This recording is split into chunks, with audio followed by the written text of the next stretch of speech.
Hello friends, this is tool we are providing with every cycle for self maintenance purpose.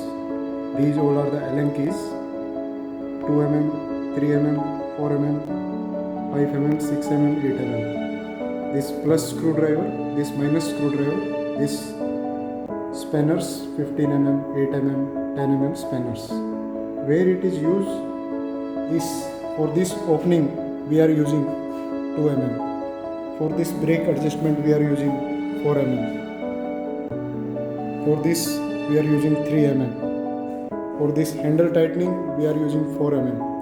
For this stem tightening and the chick, if you feel the chick inside the handle, this stem tightening 5 mm. This brake lever tightening 5 mm.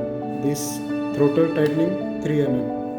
And if you feel battery loose, so in battery tightening also we are using 4 mm. So this 4 mm we are tightening these 3 Allen bolts.